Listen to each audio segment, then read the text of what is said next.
this is gonna be a little bit odd. You know, I got like cameras everywhere, but it turns out that my garage is not big enough. Like, I cannot get the camera far enough away, and this one here on the floor that you guys were checking out, in order to see this entire thing. So we're gonna do the best we can. We're gonna shuffle around and stuff. The garage door is gonna be open a lot.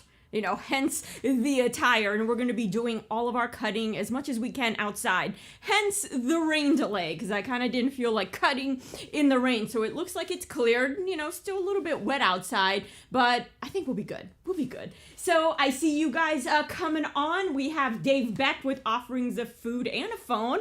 And it's going to be a little odd because all the commentary is going to be over there. And Dave is saying, this rain too shall pass. Hi to everybody. Good morning from Bill Frazier. And Kevin is saying good morning. So good morning, Kevin. I am just going to increase the font of the chats because, listen, people, I can barely see it. So bear with me here a sec. If you follow me along, the audio will get a little bit more and more quiet. But I'm going to see if I can adjust. I'm going to reach over to the commentary here and see if I can adjust this font right here, because I can't see it from all the way over there. There we go. And now we talking big O vision. Oh yeah, I'm liking that. All right, Rob Shanks is here too. He's saying good morning. Mark is saying stay dry. Yeah, and Merlin, haven't seen you in a bit. Glad to see you again. Glad to see you unpacking. Yeah, that kind of looks like what we're doing here. All right, so I'm going to switch you guys back there and kind of fix this whole situation where you can probably hear me way, way better. Let's see here. Come here, mouse. And is this it? Right here? Yes. All right. All right. So in the process, I'm also going to just flip your commentary towards me. All right. So, like I was saying, it's going to be kind of a shuffling around type of day, and we're going to be inside and outside and inside and outside. So, to get things started, the main objective for today is to somehow, we're going to build a hutch for our phone booth. And so we got the legs on the dresser, you know, so we're like, okay, we got that. We got the clearance we need, and we're going to attach our school desk legs via bolts or screws through a 3/4 inch piece of plywood on the bottom. So it's going to be all, you know, fastened. It's going to be sturdy down there. So now we're going to have our hutch, and our phone is going to be sitting inside our hutch. And you know, we need some kind of like fold out table, you know, with a leg, and then the leg will go like that, you know, so it's going to go like this and then like this. So I figure the best way to start this prototyping contraption is to start with the legs and then work our way back to the table. Once we have this folding, it's going to give us not only the height of the hutch that we have to build, but it's also going to give us the depth. Once this thing folds, we need to know how deep it's going to be so we can inset it back so we can get a flat face. We don't want the whole thing kind of like sticking out and jangling or anything like this. So Merlin is saying, these early shows throw me off. Sorry, yes, we're trying kind of a new time. We might jump around with times a little bit, you know, but I figured in the mornings is when I'm doing a lot of this prep work for the night show anyway. So I'm like, it's kind of like double work. I might as well just be running the cameras anyways, right? You know, it might be a little bit of figuring things out and, you know, going back and forth and cutting a lot of the things I try and cut out for you guys. But I figure it might work better this way, right? So let's see here. So what I did was I figured the table legs are going to have to be the same height as this tabletop, right? I mean, we can start there, right? So I figured, all right, so it's over 36 inches. The goal is to get this down to 36 inches. Now the legs are retracted as much as possible. This thing is sitting as low as it can. But we still have some wiggle room because all I have to do, let me see if I can give you guys, can you see the legs this way? A little bit here, you can see the legs.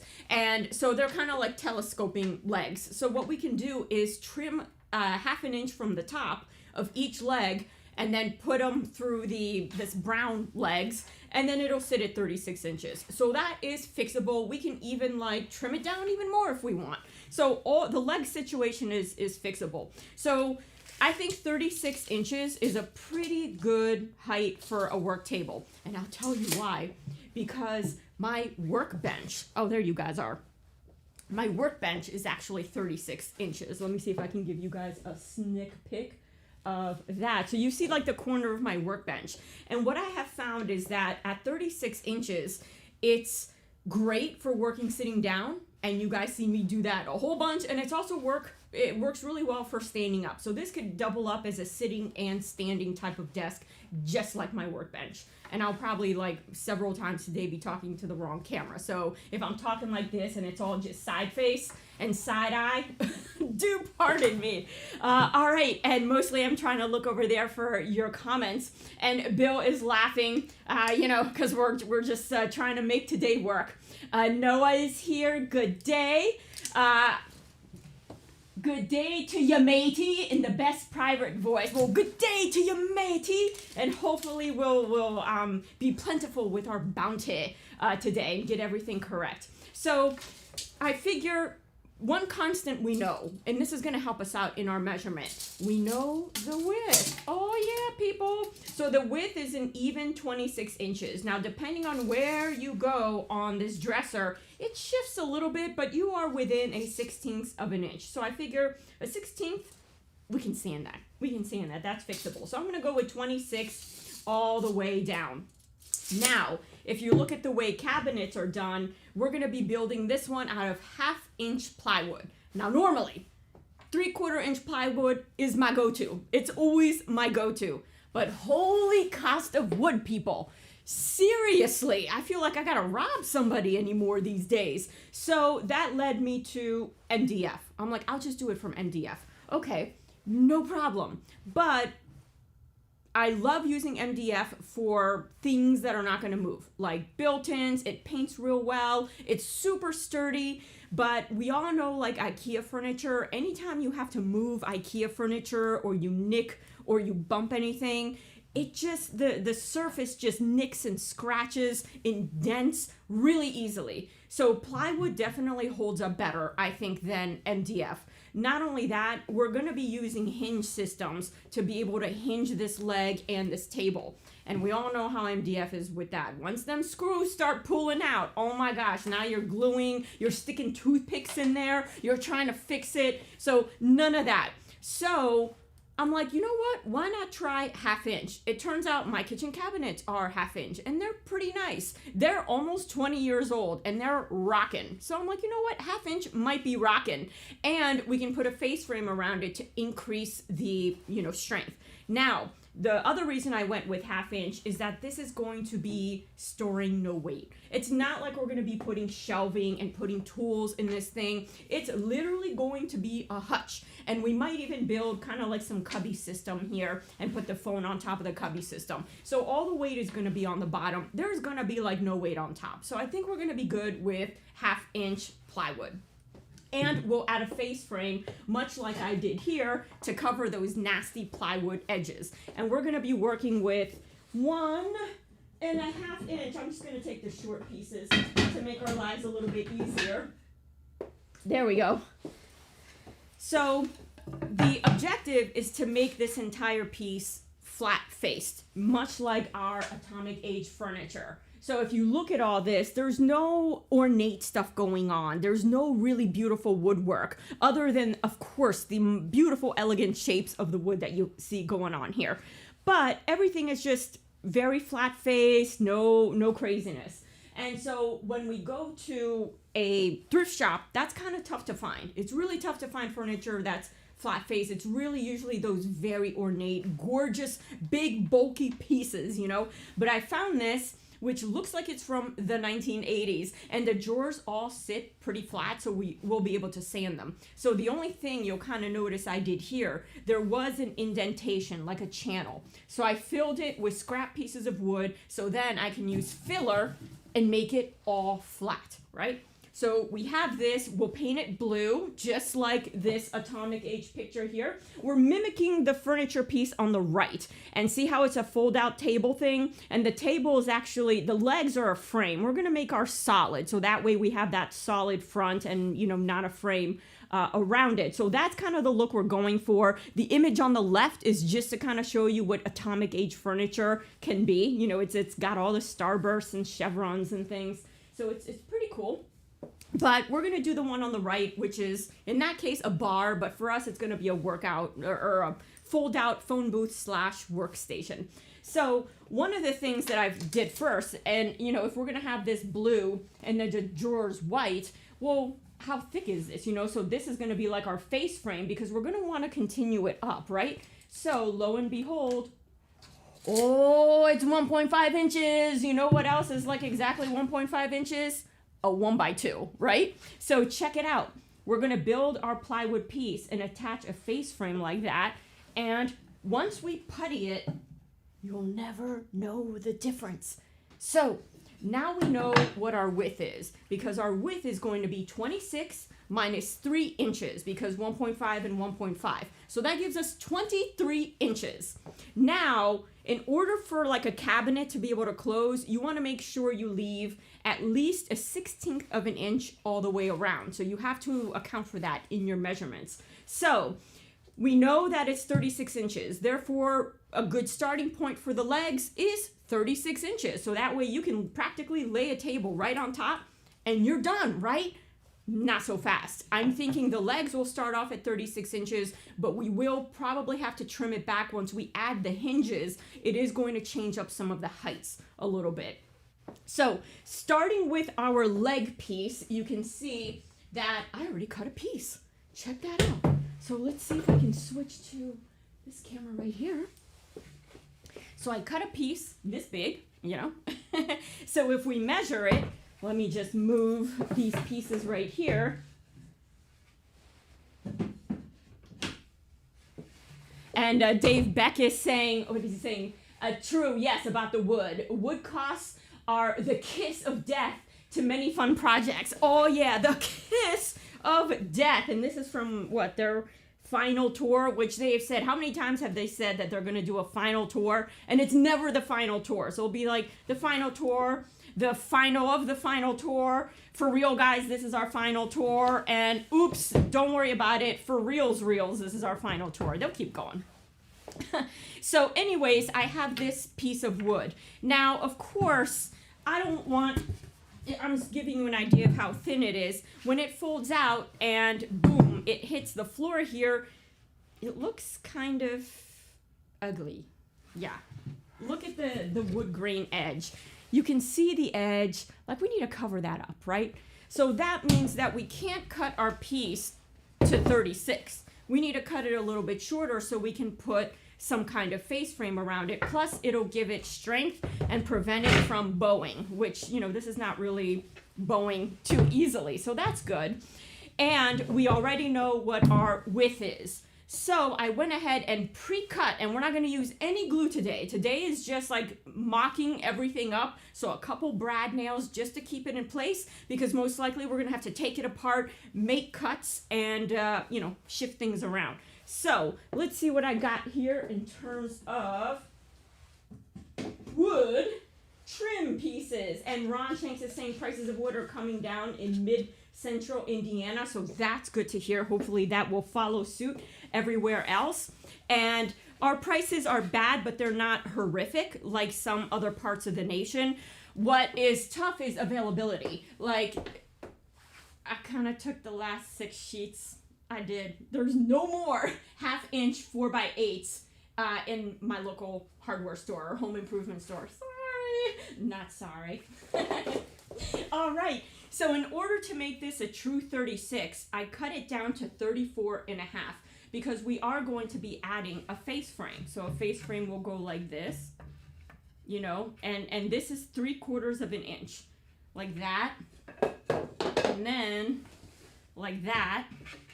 So this will be the leg, and pardon the little excess right here, because normally this would sit up like that, you know. So it's just sticking up, but it's supposed to be that length, just not the way I'm holding it.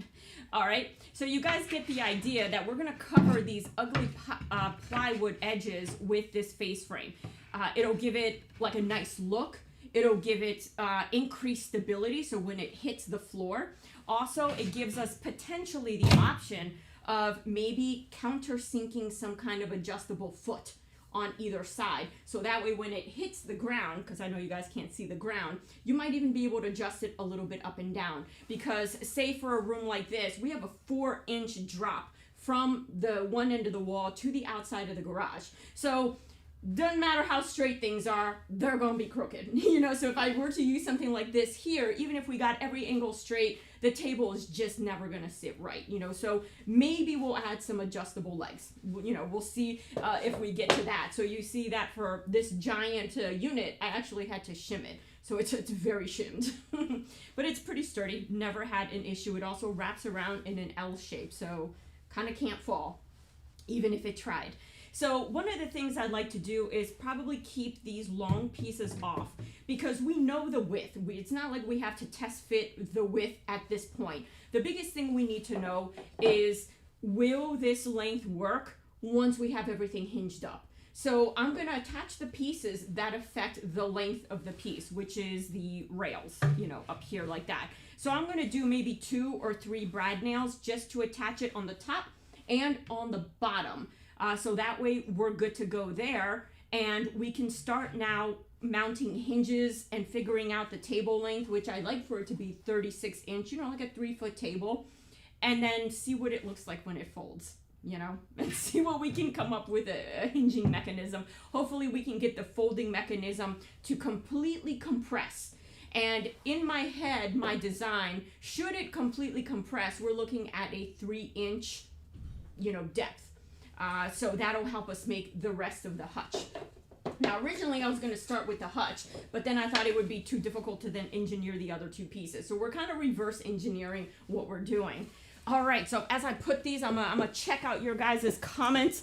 Ron Shanks is saying, I hear distributors are sitting on stock to create shortage. Oh no, they better not be. I'm Essence to raise the cost. I don't know for sure. Everything is blamed on COVID. Yes, it's like all this inflation. I think there's like various reasons, you know, for it, and they're all working together against us. All right, so I'm trying to think. Maybe I'll move you guys over to this table where, you know, maybe we can see a little bit better. And let's see if that's the case. Let's see if that's the case.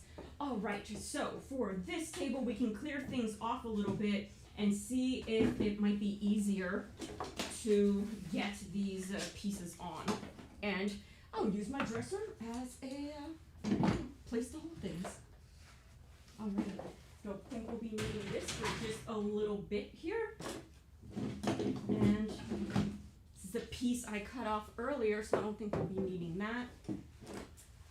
All sorts of glasses. So here are a couple things that I have. Hinges. Now, I would have loved to have gone with gold hinges just to match the look. They didn't have them. Like, this is literally what they had. And in order for us to prototype, I figured I'd pick them up, right? And then I can always return them, or we can just throw a quick spray paint of gold and see how it does. So it'll work. The screws are probably a little bit too long, but we may just go with them just for mock-up purposes, because I'm going to be having to sand and fill this whole project anyways, so that should work. And then I got these hinge system right here, right and left, and they're locking hinge systems. So we're going to see if maybe we can get this to work somehow. I'm not sure yet, but, you know, we'll see when we get to that point. Now, putting together 1/2-inch plywood is a little bit tricky, you know, so I have 1-inch screws. You know, normally for 3/4 inch, you do use your 1 1/4 inch screws. And we have to remember that the material thickness 1/2 inch is not always exactly 1/2 inch. It's a tiny bit smaller. So we're going to see if we have any blow through when we use these. So because we're mocking today, everything is fixable. Everything's fixable. So I'm just kind of moving these things out of the way. And I'll put this on the chair here for me to sit on and trip on later. All right, so where did that big old piece go? Is it over here? Over here, yep, it is. So let's figure out the easiest way to do this. And, all right, I am just going to move the mic a little bit so we can somewhat hear what is going on. And there we go. And turn your comments. So yes, today is going to be a shifty-shiftaroo type of stream, but you know, we're gonna work around it. All right, so the idea is that I am just gonna very quickly, it doesn't have to be straight, it can kind of be crooked, doesn't matter. I also went ahead and picked up some cool brushed gold handle for us to be able to pull our table leg contraption together. I also have some nice little gold knobs to go with our atomic design. And what were we gonna do? Ah, yes. So all we're gonna do is try and sit this flush and just put in a couple brad nails here to hold it in place. So I'm gonna fire up the compressor and bring it over. So give me 1 sec, people. I'll be right back, people. I'll be right back. Today's like, careful where you step. All right, tiniest compressor known to man coming through. Beep, beep, beep. Oh, gotta lift it.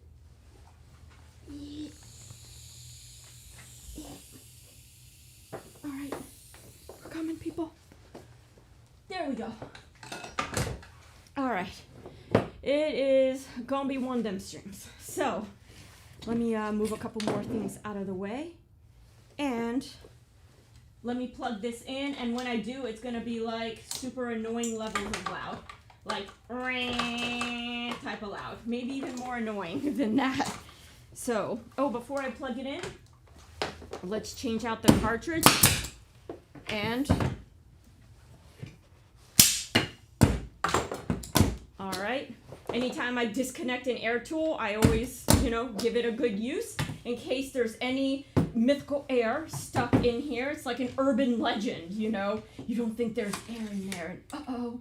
So I had these tiny 3/4 inch brad nails, so we're definitely gonna be upgrading.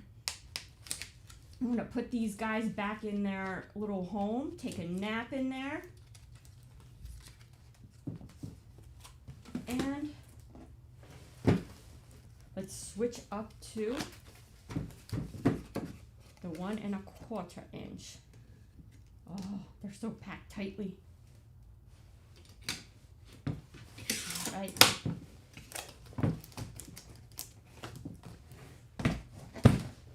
Let's get to brad nailing these two. And I already know, most likely, I'm going to have to cut 1 inch to 1.5 inches off of this, which is the big reason we're not using glue, because I can just like pry this off like that, do my cut, and put it back on again. So we're actually mounting it like this. And the reason I'm doing that is, if you imagine, the front face is going to be flat. The front face of this whole thing is going to be flat, and there's going to be this like cubby, that we create. And the reason for that is that it allows us to hide hinges back in here, especially this type of hinge. So that's the initial ongoing idea. We're going to see if that ends up working, or if I end up, deciding to change the design. All right, now we're locked and loaded, just like Pinball is saying. So again, none of this has to be super straight. We're trying to get basic heights and basic dimensions. So I'm going to push this down with my hand, and all right, and see if I can move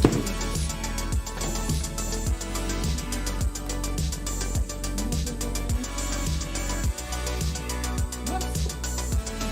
No! It is not the beginning of the stream! Knock that off! Stop that!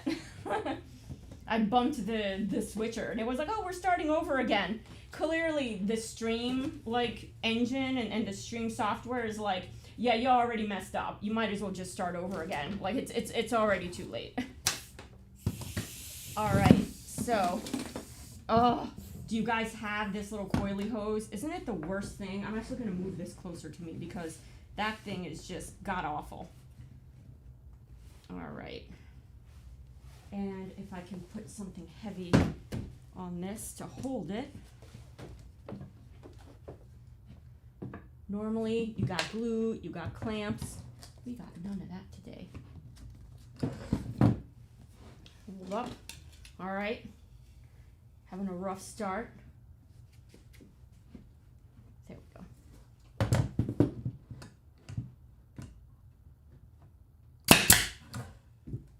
go. Oh, here we go again. I was working off of Wi-Fi power, which means it's not plugged in. So let's plug it in. That would help. All right, let's give it a moment to fill up with air, and then we'll give it another go. Let me see if it's easier to maybe do it this way. I might have to just, yes, much easier. So I'm just gonna hold it like this and do it like this. There we go.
We got our zen back, people. We got our zen. All right. Yeah.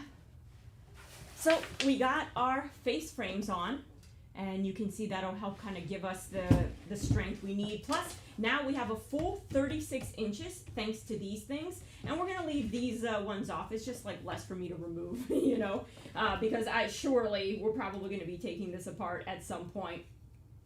So, Bounty Hunter's saying, set the compressor outside and just run an airline inside the shop.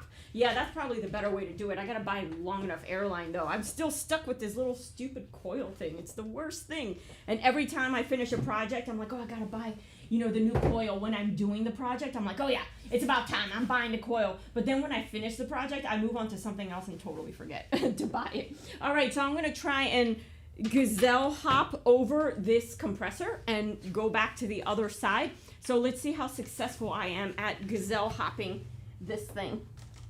And 1 foot, oh, all right. And I'm going to just move this out of the way.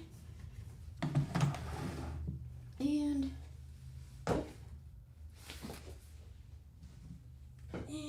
all right. Make sure this is, there we go. That way I don't smack into it. But you can see that these face frames are pretty loose, but we got 2 brad nails in them just to kind of hold things in place. And you can see that it pretty much brings it to the same height as our table. Now remember, our table is like 36.5. So we're just pretending that 0.5 doesn't exist for the purposes of this. And we can always shim this by, you know, 1/2 inch just to make sure that our dimensions are correct. But we are going to drop this table by, 0.5. So everything is 36 inches. So we have 36 inches. And if the table's kind of like over here, we want a 36 inch table. It's going to fold like this. And it's going to sit up here. So with the legs now done, we can kind of reverse engineer our, our table. So the idea is we hope that this is gonna sit flush just like that. And when I putty this seam between the board and our face frame right here, you're really not going to even be able to tell the difference. It is just going to look like a flat panel. This will be blue right here. This panel will be a different color, maybe white, to match, kind of like what that picture did. Not that we have to do everything, that the picture did. And we're going to have another 3/4 inch strip here and here. But for the folding purposes, that's really not going to affect much.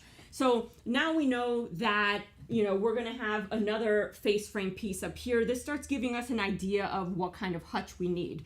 So the other thing that we have to figure out is let's build the table portion now and get that cut out. And we know we want the table to be 36 inches, which means we also want to add a face frame around the table to cover all this like hideousness, going on. So theoretically, I just need to cut a piece that's exactly like this, 34.5 in height, and then 21 something, I have it written down, in width. So let's mark that up so we can get that cut out. I kind of had like pre-cut this so we don't have to see the same thing cut out, twice.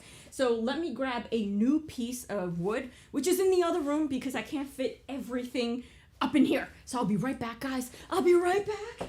Chat amongst yourselves.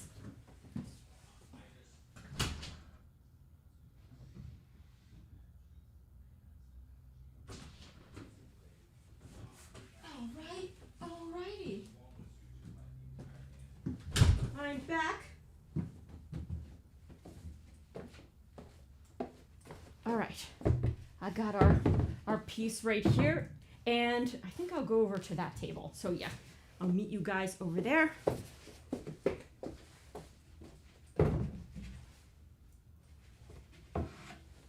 And can I do this without, everything over? No, apparently not. Once we have the dimensions, then I can go ahead and get everything kind of glued up. So I have this 2x4 piece right here, and let me grab this filler. We're not going to need it. I'm just going to put it down here somewhere, out of the way. All right, so here we have our piece, and it's going to kind of sit like that. We'll get to measuring. And all right, Bill Fraser, this is the greatest show on earth. Oh my gosh, it's like face plant my way through this project. And yes, when you turn off that compressor, it's like a moment of zen is what Bounty Hunter is seeing. And Pinball saying, I use air hose whips. Oh, Mr. Fancy Pants uses air hose whips. See, I got to upgrade. Like, you all have like really nice stuff. So I got to start my upgrade process. Abby, Sophia, Alan is like chatting. Yup, but I'm back. No more chatting for me. You guys can chat, but no chatting for me. I gotta get to measuring. So what did I say? I said 34 and a quarter. Let me see here. 34 and a quarter and a half length.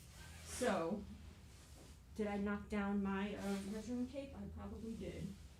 Oh, here it is.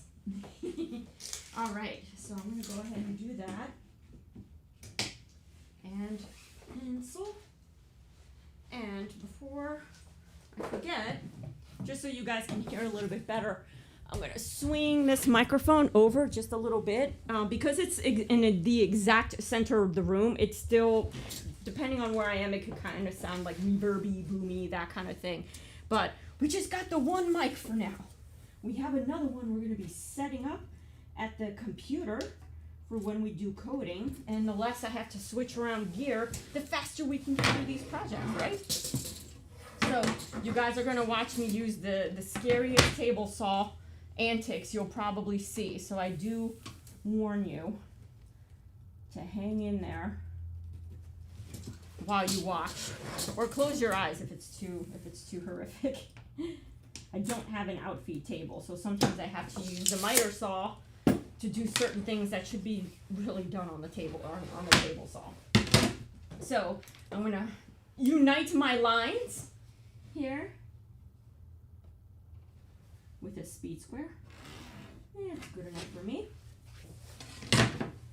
And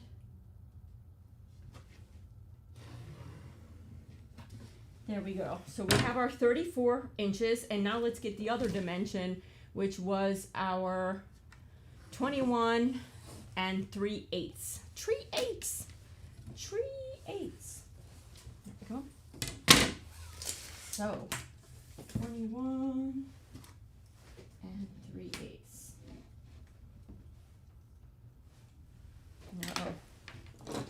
Uh-oh. When it's not one of the main ones, you gotta put the eyewalls on. Yep. There we go. What did I say? 21 and 3/8.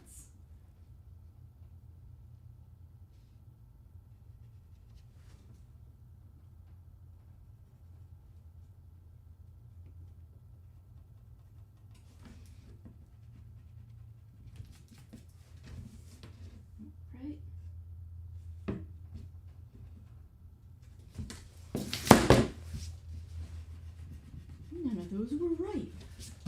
Do it again. Whoop. This is one of those projects where I'm like, yeah, this is like a two-person job, but we're gonna do it solo, Han Solo style. And here we go. 21 and 3/8. And I'll put one in the middle, and we'll use my long orange ruler thingy. Ruler and level combo in one. All right. So once we get these two pieces together, we can start hinging them and seeing kind of like how it opens and closes. We probably won't get to the hutch today. I don't know, we might, actually, we might. Depending on if we get this on the first try, second try, third try, you know. So that's about.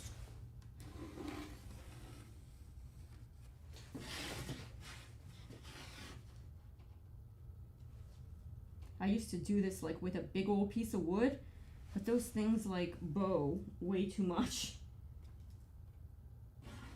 Whoop. Like a 1x2 or a 1x4. I always get like a warble in the middle. So in order to conserve space, let's kind of put these guys back here. And we are going to cut 2 more face frames for the top and the bottom. We're not really going to worry about the sides for right now unless we absolutely have to. And now to cut this, normally the best way to do it is for this line right here. Because this is a 2-foot piece, I like to conserve this type of length. Normally you run this through, you can use a circular saw too. You'd run this through a table saw like this. But you're going to see that my table saw, and let me open the garage door and make sure nothing blew away. Oops, hit the mic with my head. Because seriously, people, it is a little bit windy. So a little bit of noise with the garage door going on right here, and it's going to be, I'll try and, oh, ouch, talk over everything as I walk over everything. All right, so you can see, clearly I didn't tighten the camera enough because you're already seeing our 4-inch drop. The camera's like all up and crooked. I'll try and fix that in a little bit. But I'll stand crooked too. I'll lean. There we go. Now we all look straight. Totally straight. Basically, you're going to notice, and I'll show you the situation going on out here, that the table saw just sits on the driveway like this. So in order for me to send a piece over cutting this line, it starts to get wobbly, and you're sitting there trying to negotiate the blade and negotiate the piece of wood. So instead what I do is I use my miter saw. I do one cut here, flip the board over, finish the cut. Now that I have this piece gone, then I'm going to run this through the table saw. So that's the plan. I'm going to go out there. You'll definitely hear it because the mic is facing that way, but I'm not going to be able to see your comments and stuff. Mike is like, Mike, are you okay? Or Dave is saying, Mike, you know, because I kept hitting the mic. So don't they say that like Aries hit their head a lot, like because they're the ram? Some person told me, like an astrological person who is into that stuff, or knows a lot about it. I don't know much about it. They say that Aries typically hit their head a lot, and I'm like, I kind of do. I kind of do. I never know where I'm going. So I'm going to switch you guys outside. I'm going to have to carry this in through the house and out the back, or out the front. So give me a moment to do that, and then we can start cutting this together. Let me not forget my safety glasses here. So let me teleport you guys out into the outside land. A little bit of wind going on, but I'll be right back. All right. And let's see if I could do this without... Oh, Mike. Careful. Let me just swing that mic around. I'm giving you guys a verbal play-by-play of what is going on here. And here I'm trying not to knock down the dresser with my butt. And here we go. All right. Moving the mic over so you guys can hear a little bit more. And I'll be out there in a few minutes.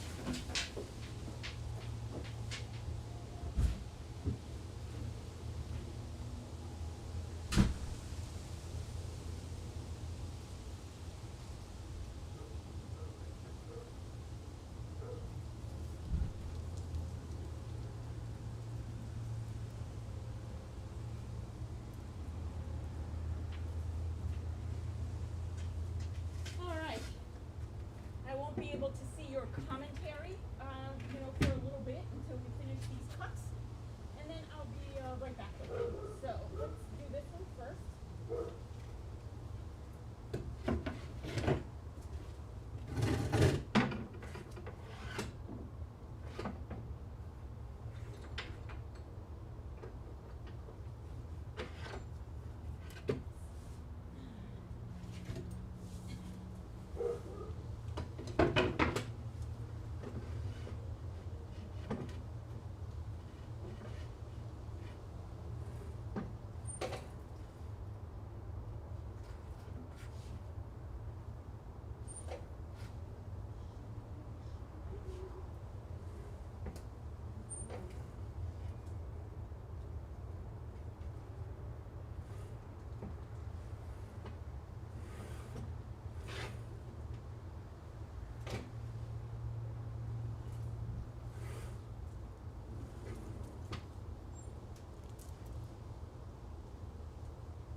right, yes, measure once, cut twice. I just came in to see what you guys are saying.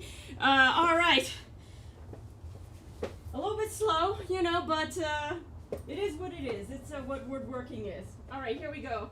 The machine of death and doom. Let's do it.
We got our piece.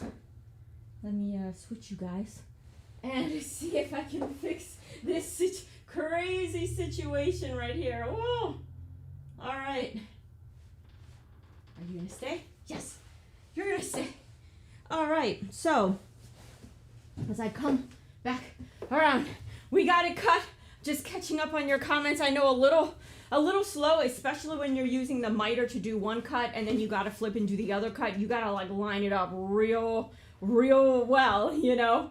Dave is saying Ripley is not too happy for not being involved in the process. You better believe it. She does not appreciate being left out of things. And Dave Beck is saying that is much more entertaining than the work I'm doing. All right, at least one of us is having fun. And then pinball, of course, measure once, cut twice. That's like the motto here. Oh yeah, or sometimes not measure at all. And the worst thing is like, sometimes I'm rewarded and it works out perfectly. So then like you start doing way less measuring, you know, until you get your butt handed to you and then you start over again.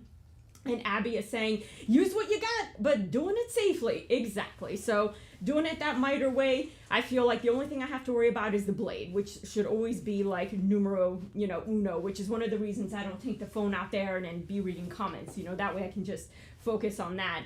Bounty Hunter is saying, well, that worked out better than I would have guessed. Yes. You'd be surprised at some of the like janky stuff we do here. And Dave is saying, you left some wood outside. People are going to think you have real money. That's true. You gotta like cut the wood and then like run. And you best clean the wood dust, because if they see evidence of like sawdust, oh yeah, your house is a target now. They're gonna be coming. They're gonna be coming for you. So I'm gonna go ahead and move the wood back on here. No, actually I'm not. I lied. What I'm actually gonna do now is cut 2 rails for the top and the bottom, exactly like we did with our other piece. The reason being so we have a true 36 and we can kind of like figure out how we're gonna do that. So actually I'm gonna cut 1 rail because I already know, I'm already thinking ahead. So let me grab another piece of a 1x2, which is like over here, and we'll get to measuring that. All right, so let's do this without tripping. And careful, Mike. So here we go. All All right, here come the wood. Jousting, medieval style. I vanquish thee, knight. Oh, watch the computer. Don't vanquish the computer. Oh, don't vanquish the dresser. All right, everybody's getting vanquished up in here. All right, and tape measure. And what do we need? 21 3/8. All right, so we're gonna only cut one of these jobbers. And you'll see why. Oh, you'll see why. All right, where be my eyeballs? Here, gotta check your head. That is like the absolute first place to check if you're missing your glasses. Because I can't tell you how many times I tore apart the shop only to find that they're like back here, you know? All right, so what did I say? 21 3/8. Now this will be a much simpler cut because we're going to the miter saw only, not the terrifying table saw with no outfeed table. All right, there's just like I thought about it, but there's literally no room in here to be able to like have any of that stuff. So we are in a 20 by 10 spot, of which gear takes up half. So it's really 5 by 10, you know, is what we have. So I have like a long and skinny going on, which is why I can't back the camera up enough. All right, so I'm gonna go jousting, and let's see if we can put you guys outside, and I'll meet you guys outside. Oh, there we go, same setup. I did leave a piece of wood. Oh my gosh. Oh, that gold. As I leave, you'll hear the garage door opening once more. Once more. I'm just budging the mic back so you guys can hear it a little bit better. All right, here we go.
Alright peeps, I am back, and I'm just gonna close the garage door so it's not so noisy and not so cold.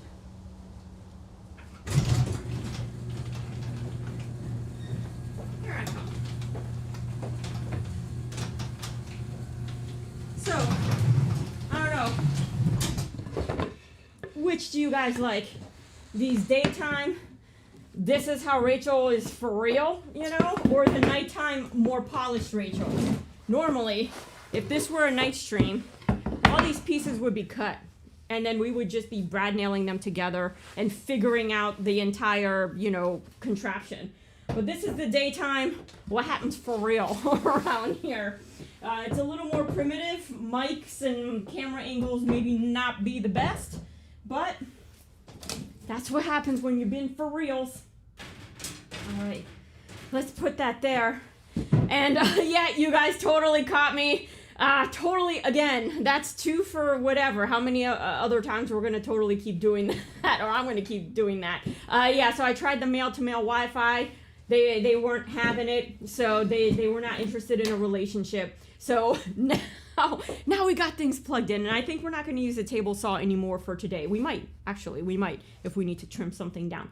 So, all right, and Abby is like, she's loving the keeping it real, you know, the keeping it real stuff. So I'm going to bring that piece in here again, and we're going to put our style or rail on it just like we did the last time. So I'm just going to skip over, and I'm going to grab the piece without breaking anything, which is very rare. It's very rare.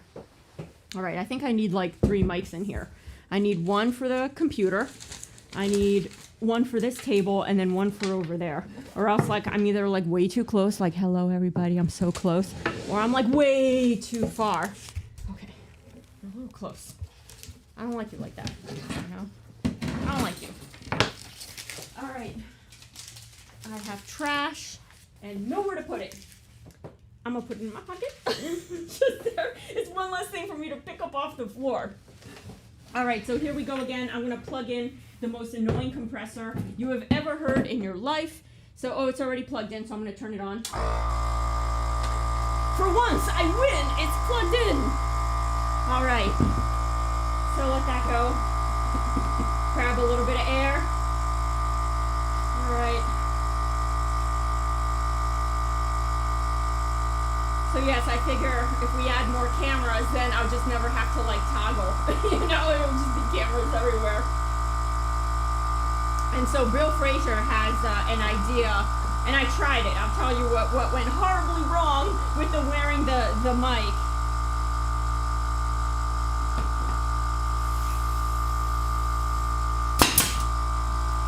Calm down there with your pressure, jeez.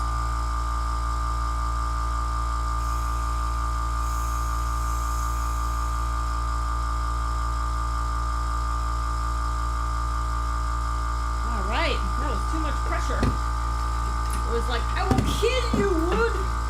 Yeah, I will kill you. So let's see if we can get that out. Or bend it. Either way. It's all good.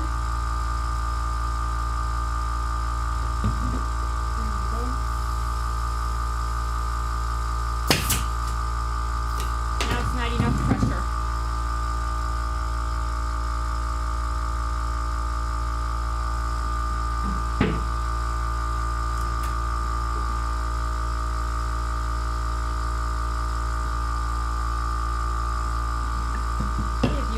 All the glory of this horrific attempt.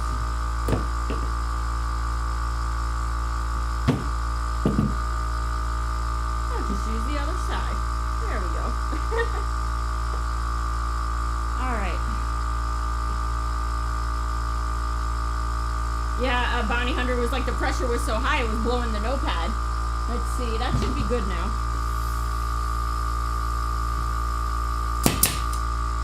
Yep. And one more. I thought I'd switch hands, but no.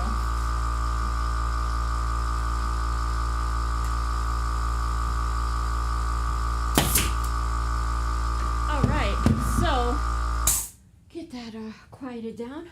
So we have both of our pieces. We have our leg piece and our table piece. And now we're going to try and hinge them together to see what kind of hinge action, you know, we get, or how compressed we can get it. Hopefully the 2 pieces will fit flush.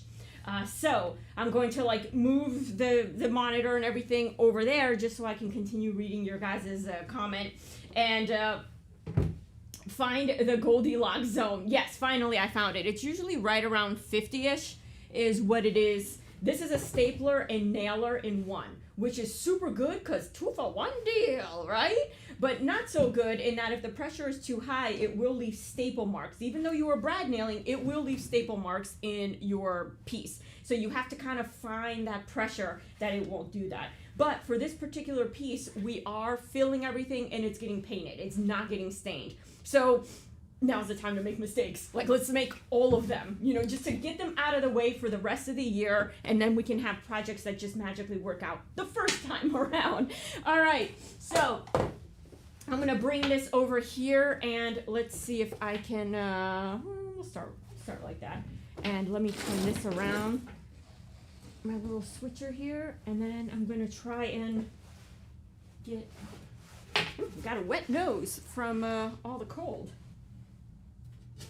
All right, I'm gonna move the mic out of the way and continue without the hose all getting up on my feet as I drag everything with me over here. All right, so we're gonna try and figure out the best view for you guys because yes, the shop is just not wide enough. Like, I have you guys up against the wall like this, you know, like, okay, I'm watching. And I even tried to put you on the floor so, you know, maybe you can see more, but we'll see. All right, so this is the leg, and let me switch views for you guys. Right there we go. Oh, and I forgot to grab your comments. Hold on. I'm going to go ahead and just switch the TV. Actually, I have to let go of this to do that. Stay there. All right, so don't break anything.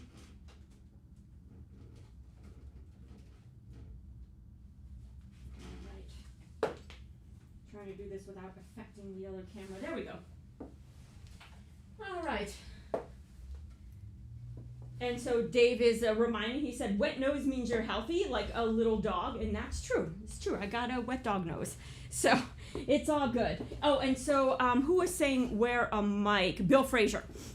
Was it Bill Frazier? Yes.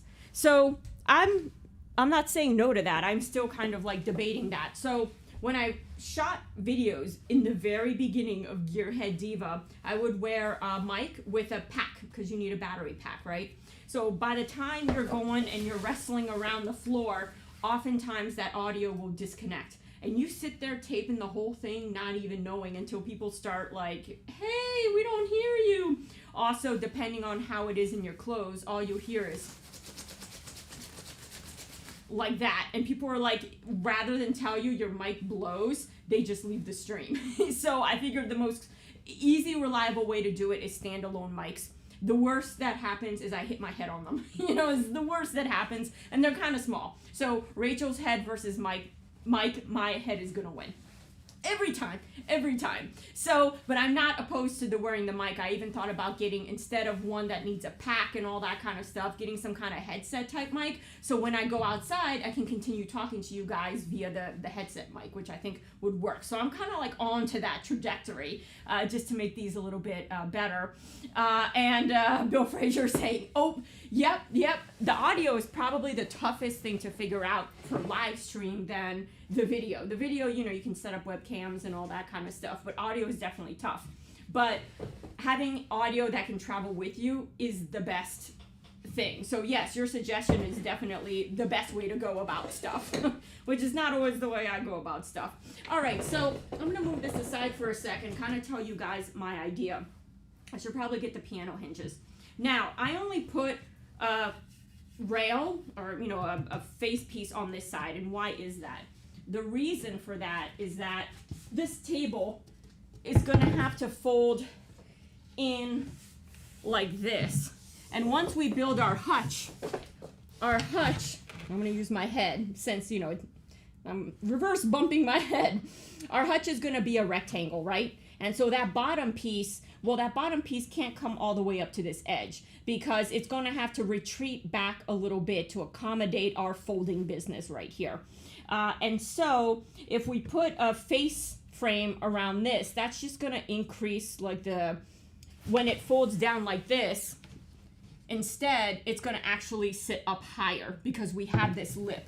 right here. So if we don't have the lip on this side, it's gonna piano hinge down. The hinges are gonna be on the back side of this, towards the bottom, and it's going to connect to the 1/2 inch piece that is, you know, part of the hutch. So this is gonna come down like this, right? And these legs are going to be hinged. I don't know. Oh, yeah. Oh, yes. So they're going to be hinged like this, right? So then we have a hinge. Oh, you guys can't see that, can you? One sec. Stay. I'm going to walk around, pardon my knees, and see if that's a better view here. Kind of. All right, it's kind of a better view. Well, ow, my head. I hit the mic again. I need like a ceiling mic. Or actually, I'm actually really liking Bill Frazier's idea of the wearable mic at this point because I'm hitting that mic. So, and Pinball tried to warn me. He's like, remember Mr. Microphone? Oh yes, Mr. Microphone. Yeah, we have come really far. Oh my gosh. So the idea is like right where you can barely see, we're gonna put a piano hinge here. And the idea is that, see this piece back here? We can pretend that this piece is the bottom part of the hutch. So we have our hutch going across, and then the back or the bottom plate is not gonna be as long as the top. So say it's gonna like connect here, I don't know, just for you know, that sake. This will be here. The piano hinge will be, I guess it'll be on this side, you know, on this side, because then it'll hinge like this. And I'm gonna go over here so that way I don't injure myself. It's gonna hinge like this. Right? Uh-oh. Oh, okay. So we already see our first problem. All right. So see, the leg is too long because we added an extra 3/4 of an inch. So let's see here. So in that case, there we go.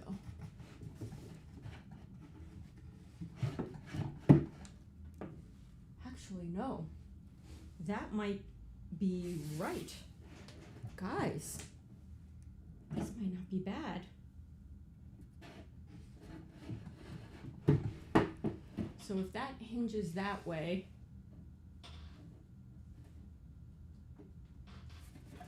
I'm just looking at my surfaces here. Oh.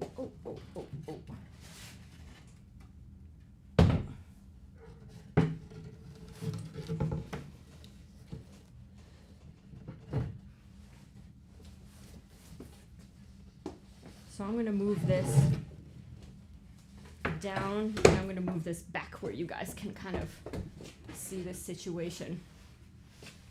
So the legs need to be able to hinge this way. Actually, I'll just stand this up like that. So our table, and maybe, there we go, maybe this is a better view. So we're just kind of like changing our thinking a little bit, and our table is actually like this, and we're gonna figure out a way to hinge our leg this way. Oh, and I need to put another brad nail in, just a little bit. There we go.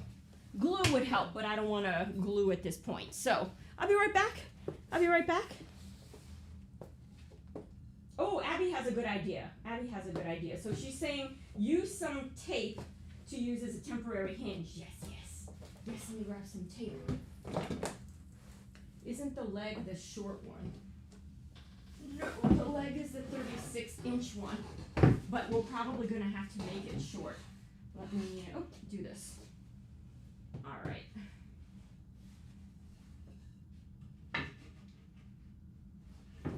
Let me just turn this on. It's gonna be loud again.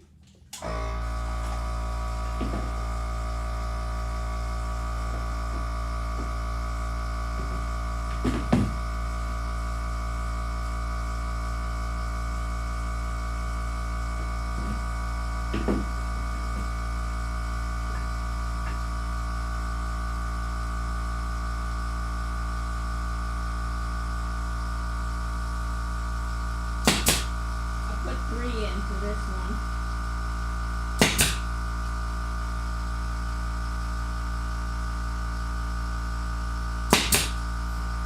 All right. And we're gonna go back to where I was. Here we go. So, oh, and I'm gonna grab tape, just like Abby had said. Grab us some tape. And I'll grab 2 varieties. We have duct tape and we have gaff tape. So, I'm just gonna move some stuff out of the way so we can hinge more appropriately.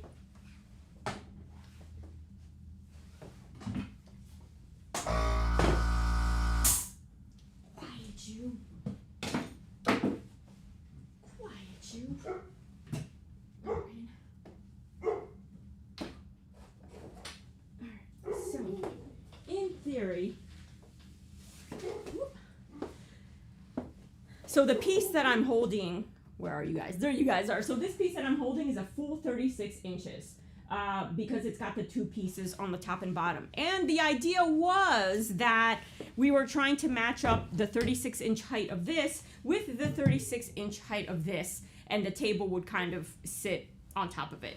So that was like kind of the idea. But I think we're gonna need another of these on the bottom of this, and I think I know why.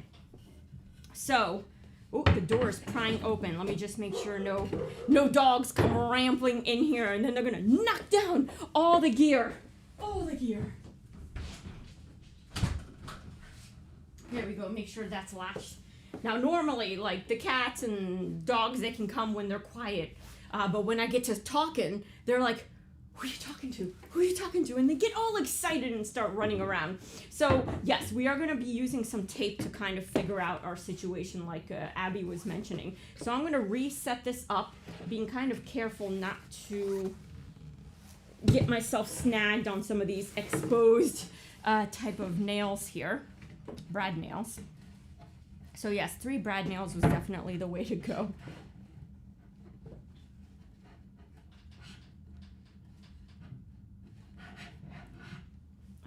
So let me grab this and let me grab some scissors. All right, so I'm gonna try duct tape first. And it might be strong enough, you know, just for us to kind of get an idea so I'm not sitting here all struggling. So the idea is we're going to hinge these 2 pieces. So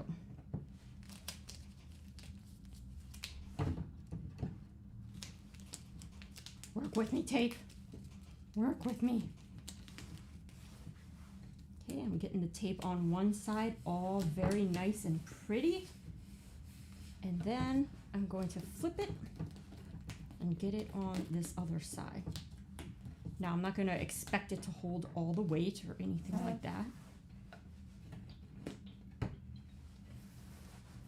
Okay, we got some scraggle nails going on, but it would work something like this, right? So we will have kind of this situation going on here, but that's how it's going to fold back in, and that's looking pretty straight, even for my crooked garage, which means, what if it's crooked?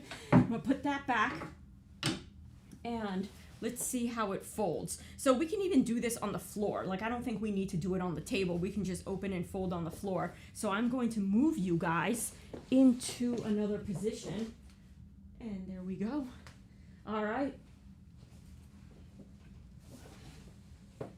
Okay. So I'm going to move forward, and I'm just going to do this, right? So that's our table, and if I have put the hinge in the correct location, it should just fold.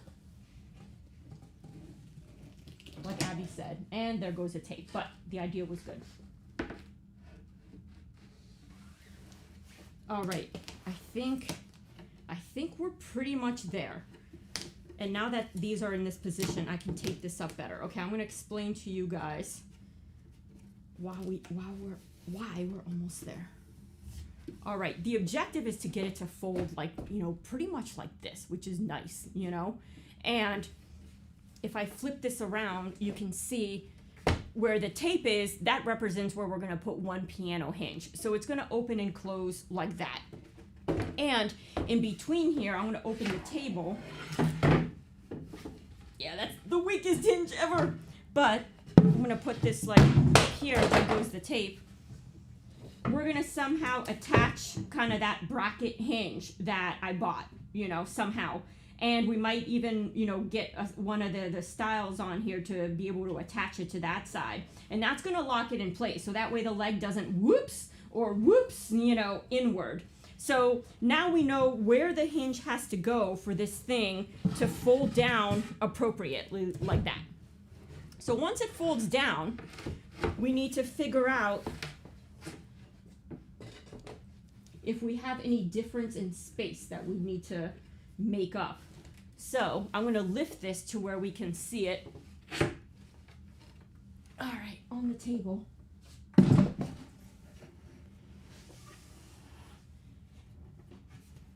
And I think I'm going to do this. See how it pinches in and then it kind of goes out like this and then it pinches in. One thing we can do is add a spacer block. So it goes like that.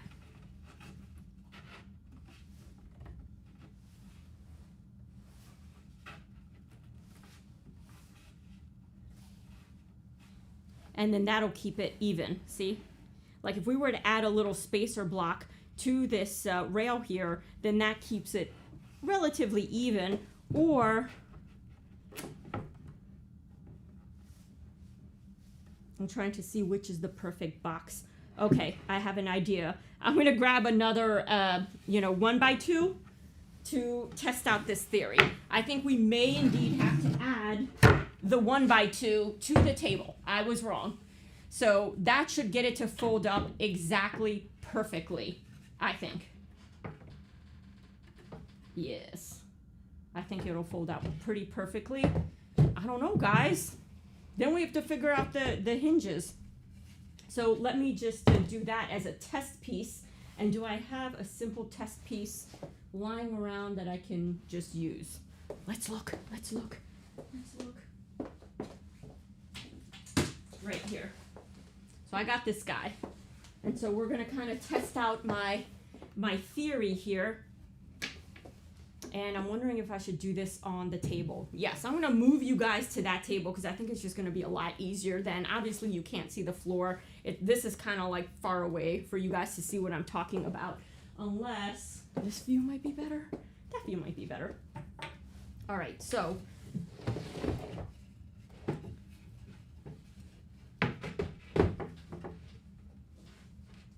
I'm going to lift these two up like that. And so this one closest to me is the leg. Is the leg. This one is the table. So you see that it folds in kind of like a triangle almost position. So we want to untriangulate this. Yeah, and so we get kind of a perfect square. So at first I thought if we're going to build our cabinet out of 1/2 inch, well, this table is going to be hinging to that 1/2 inch piece. So therefore, it should probably be the same thickness, right?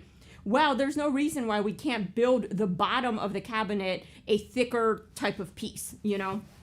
So let's see what we got here and if this would even out our situation. So I'm going to use my head because it's been used all day today, but, you know, not for thinking and figuring things out, just for hitting the mic. And I'm going to block this up with this tiny, obnoxious little block.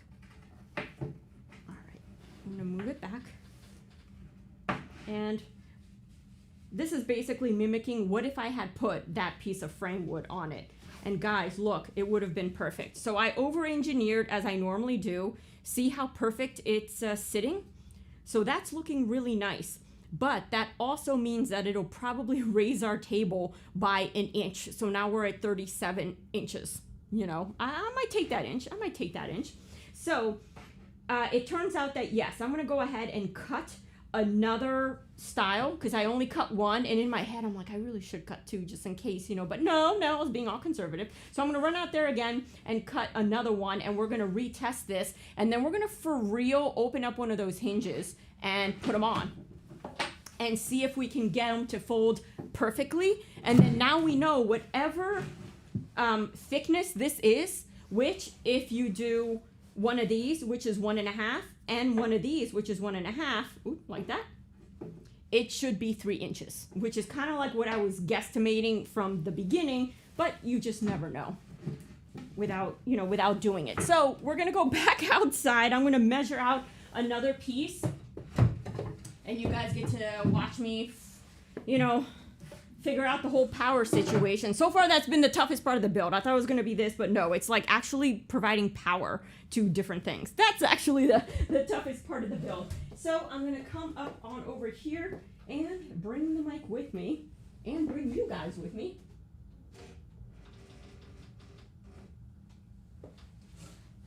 All right. So I'm going to, there we go, bring the mic a little bit closer. And so Dave is saying divas get to change their designs whenever she wishes. Law of Diva Land. Oh yeah, this is my shop. I will change my mind. Next thing we know, we're going to be building a rocking chair for one of my cats. Instead, we're like, let's just bag this whole thing and build a rocking chair for one of my cats. All right. And Bill is saying if you do that, the adjustable feet will fit better. I'm really thinking about adding adjustable feet because if you Google or go to Amazon and look at fold down table or anything like that, it doesn't look like any of them have adjustable feet. So if you think about it, if your floor is not flat, you have no way other than putting shims or books or anything like that to adjust the feet. So I did find a 1 inch that you can recess. I think we'd be able to recess it because the round part would probably peep out enough for us to be able to turn it and pull it out and then pull it back in. So that is an idea. Now the only thing, if we're not able to fully recess it, those feet that I was looking at was 1/4 of an inch. So that means that from the top of the rail of the cabinet to where this flippy thing is, there'll be a 1/4 inch gap to be able to fit the feet. Not horrendous, not horrendous. I can live with that. I've lived with much worse construction, snafus. So I think I can live with that. So at this point, all that means is that we could just build our hutch 1/4 inch taller, and then that would count for room for the feet that Bill's talking about. And it also, gives us more versatility with the project. So I am doing, I think it was 21 3/8. I think my notepad fell over on the other side, and yes it did, because of the air from my compressor was so powerful that not even paper could have withstand it.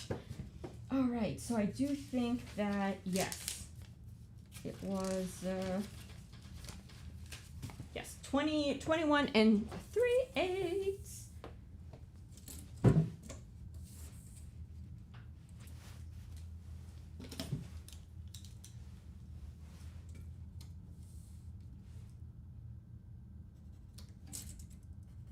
Some of the adjustable feet jutted out way too much, like you couldn't recess them enough. But I did find one that gives you 1 inch of adjustment. So I think that'll work for us. All right, guys. So more cutting. I'm gonna open up the garage door, and I will teleport you guys out there. Get the mic out of my way for a second, just for me to be able to maneuver. Let me open the garage door. Alright, so you guys can hear what I got going on. And, ooh, the sun's coming out, people. That's awesome. Here, let me show you. It's not too sunny where we're at here. We've got a little bit of shade casting, but the sun's coming out. It's going to make its way. All right, see you guys out there.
Where are y'all at?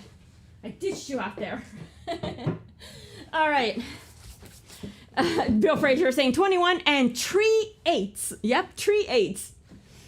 So all we are is dust in the wind. Yeah, it's getting pretty dusty there. I'm gonna have to like clean up my, my evidence, or else people will be like, oh, she got wood in there. Oh, raid her. We can make a ton of money on it. So I'm gonna grab the part that I was working on and let's get this guy on it and confirm what we've all been thinking since the beginning, but I refuse to do it, and now I'm seeing it your guys' way. So, one sec. Where you be at, peace? Where you be at? Hiding in the dresser. It's like, please stop. Please stop with this woman. Get her away from me. She's the worst. All right.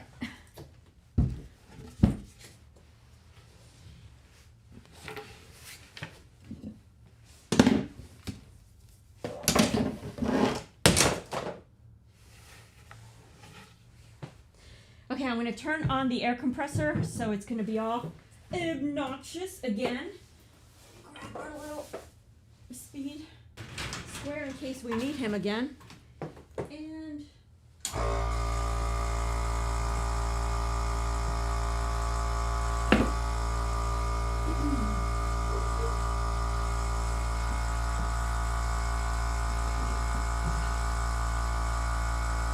tree 8s.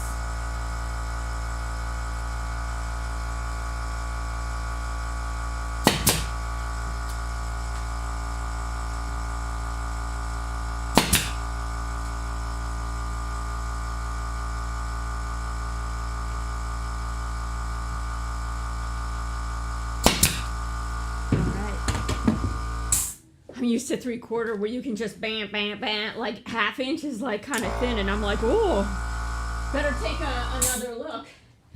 All right, my haunted air compressor, like you shut it off and it keeps going as long as it's plugged in. And air compressors will kick on by themselves to refill, but this one actually has an off, like not to do that, but it doesn't work all the time. All right, so yeah, Dust in the Wind is a great song.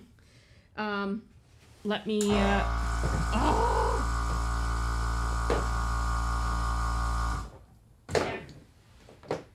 Get the little splinter out of my hand, and now we're good to go. It feels like a paper cut. Those are like the worst. All right, I'm going to teleport you guys back there, and we're going to, I'm going to take a hinge with me. Let's see the best way to do this. And there we go.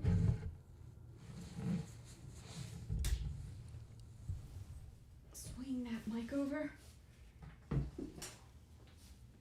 All right, once we figure out this hinge part, well then now we can totally build the hutch around it. There we go. All right, where are you guys at? You there. All right, so if we see how this, where's the other one? Oh, there it is. So now these are like the exact same size. So I'm gonna lift it up here and we're gonna sandwich them together and see how they look. So there's one. And before I do that, let me whip your comments over here.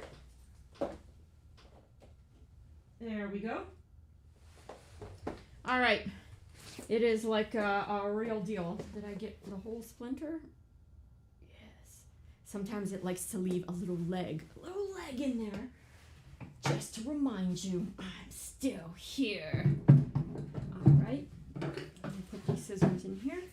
And let's see if I can lift this piece as well. Oh, I need a shop Igor. There we go. Every Frankenstein needs an Igor. There. All right, guys. So the only reason I didn't do this ahead of time, from the get-go, was that we're building our cabinet out of 1/4 inch plywood. And I know to be able to hinge a thicker something with a thinner something is sometimes problematic, you know, so I was trying to end the table into a 1/4 inch so it meets up with another 1/4 inch piece. But there's no reason why we can't shift the hinge and or just kind of make the piece it's mating up with a little bit fatter. You know, it can be a 3/4. I can go out and get, actually I have it here, a 3/4 scrap wood piece big enough to bridge this divide here and be able to meet up with our 3/4 inch piece, frame here. So once we add the frame pieces on the sides, on either side, this is going to be really strong. It's going to be very nice looking. So if we kind of put this guy here as a test fit, it's going to look like this. And I'm going to flip camera. Whoa. Stay here. The project is like, get me out of this shop. This woman's gonna kill me. She's gonna kill me, people. All right, so we can pretend we have our beautiful phone booth up like this. And once everything is smooth, you won't be able to see any of the seams. And so that means that the top of the hutch has to be 36 inches, which means we have to build the hutch even taller, because we have to account for that rail that that decorative rail that we're gonna put on top, because we don't want that ugly piece of plywood showing. So once this is done, that means that if our 1x2 is 3/4 inches thick, that means that we should theoretically be able to fit this guy like that. And oh, is there another piece? I'm gonna grab another piece to make sure before we marry ourselves to these dimensions that the width is indeed correct, you know, and that we don't have any gaps. So I'm just gonna put this, I'm gonna lay it down because we're pretty much nearing the end of our hinge, you know, figuring out part. And we're gonna move on to the hutch because this actually didn't take as long as I thought it was going to take. So I should probably stop talking like that, because now it's gonna start to really screw me up. All right, so I'm just navigating here and origami folding myself, and let's see, I got these 2 pieces as well. So not the most convenient pieces, but we'll make it work somehow. So,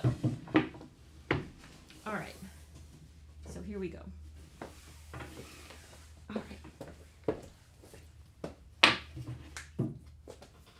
And maybe I'll put them in here. I can have like a grabbable area. All right, so I'm gonna go ahead and lift this contraption.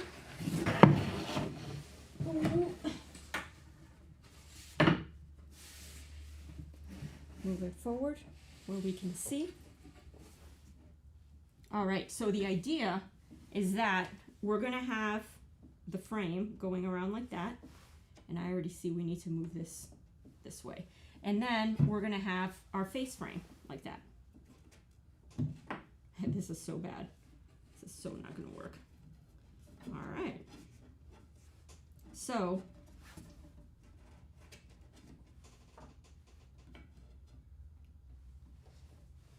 there's a tiny little difference, so I'm just gonna shift everything.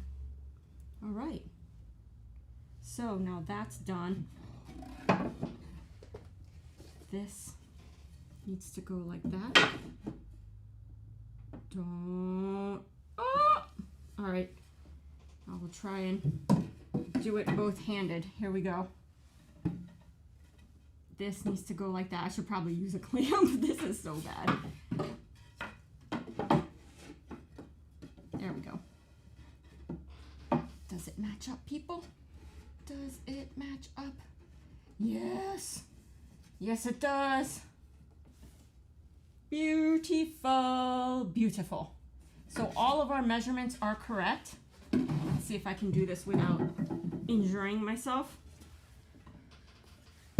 All of our measurements are correct, and this folds down really, really well. Whoop. So, oh, no it doesn't. I'm seeing a problem. So, where would the hinge go?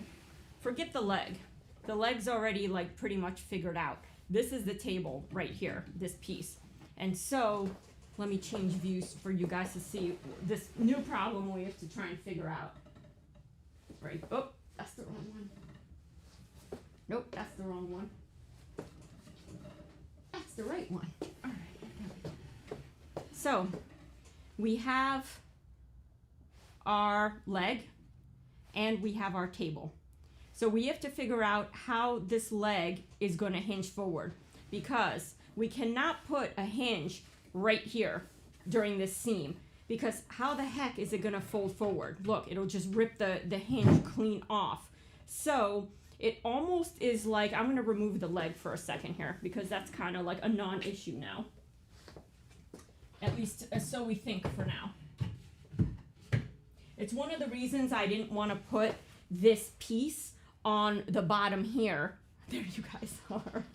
This piece on the bottom here, because were we to attach just the plywood, well then that's pretty easy, you know what that flip is. So what if we attach then, see it needs to flip like that.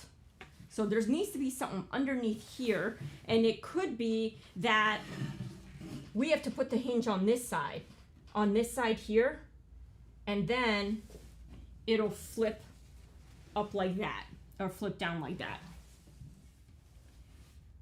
Now, in so doing, we need to figure out how our plywood is going to back up to this thing. So I'm going to use an example plywood, and I'm actually going to move over to the other table where the view is way easier and we can get like a close-up on what the problem is. So I'm going to move you guys along with me. There you go. Nope. There we go. And once we figure out this hinging issue, then I think we'll be good. Because the hutch then is just building around this, and that's pretty easy. All right. So I'm just going to move this, and I'm going to move the mic and your comments around so I can see everything. So I'm just going to reach and grab for your comments. There you are. So, okay, Bill has an idea. I will explore his idea here in a minute as soon as I grab the mic, because I think I know where he's going with this. Let's give it a try. And I'll put them on my stool so that way I can sit on a bunch of clamps later on. We all know how that works. So our tape idea, which I thought was genius, by the way, and I don't mean that in a funny way. I thought that the tape thing was actually going to work. It's a little too heavy for the tape, but let me grab the mic here and swing it around so now you guys can totally hear me, see? All right, makes a big difference. All right, so this is kind of big, so I will move some of this stuff onto the other table. I had this syringe for our vinegar to try and get our joints apart. Now we're trying to get our joints together. All right. Oh, no. Oh, well, we'll just use this end. All right, it's a little loosey-goosey, but we'll figure it out. So my original idea is here's a piece of, you know, 1/2 inch like that, you know, and so it was going to just like fold down like that, you know, pretend that piece wasn't, you know, this piece wasn't here. It was going to work perfectly. But we kind of need this piece so that way, you know, the two pieces fold correctly. So Bill was saying attach the 1x2 to the table, hinge the plywood to the 1x2. So let's try that. And where be my spare 1x2s? They're back in the hutch. So let's grab those. I see where he's going with this. I see where he's going. There we go. Let me grab a smaller piece. This small piece right here. All right. So if this is our table inside the hutch, you know, and our legs are here. No, our legs are here. But so it would need to hinge this way. So our legs would be here, and this is where it connects to the table on this side right here. So if we have that, yeah, that, because it would still need to break apart the hinge. So it almost looks like the hinge, has to be here, in here. And then it would hinge forward like that, like it should. You know, and the legs would drop down and it would be all its thing. And then,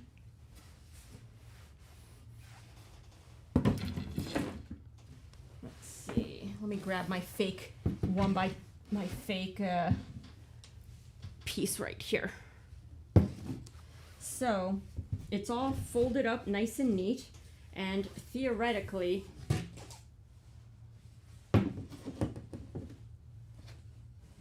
it's hinged to the bottom of the cabinet, which, you know, you'll be sitting up on. It's 1x2 right here at the very edge. It's going to be hinged to that, right, guys? And then it'll flip down. It'll flip down. Yeah, right? It'll flip down all nice. So we should still be able to work with our 1x2.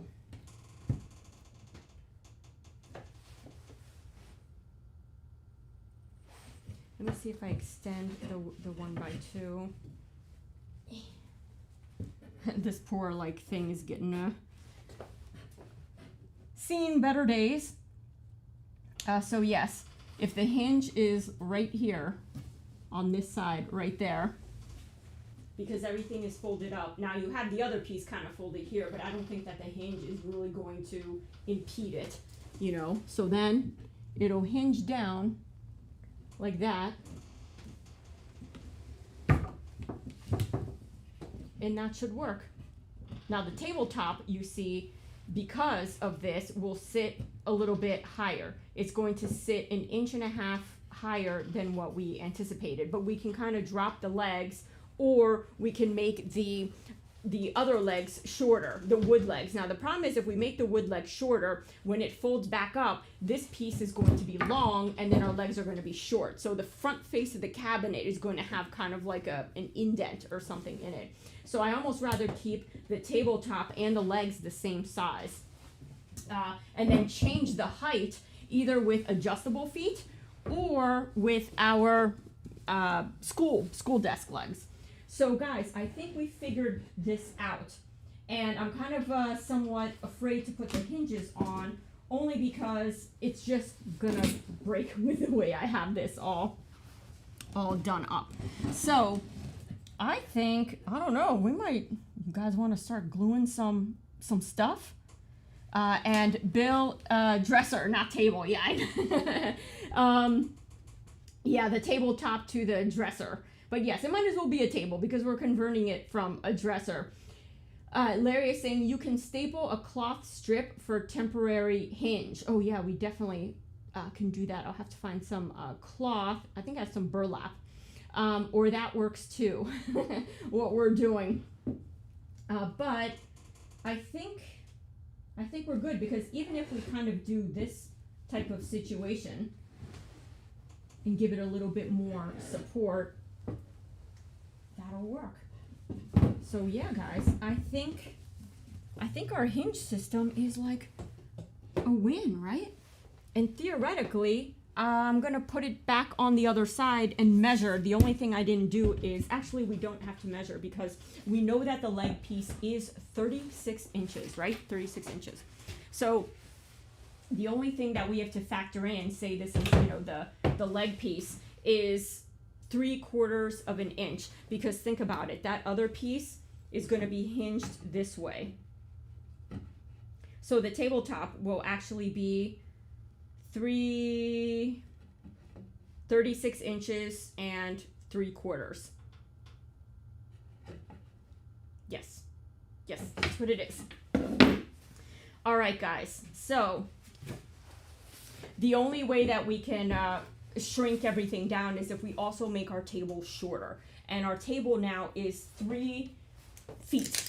So we want this to fit in a small space, but we don't want it to be so small that it's not even usable, you know. So my workbench here, I think is like, yeah, it's 5 feet. So we certainly don't need anything that big. But 3 feet is kind of a nice little, you know, that's what most of them on Amazon are 3 little feet work tables.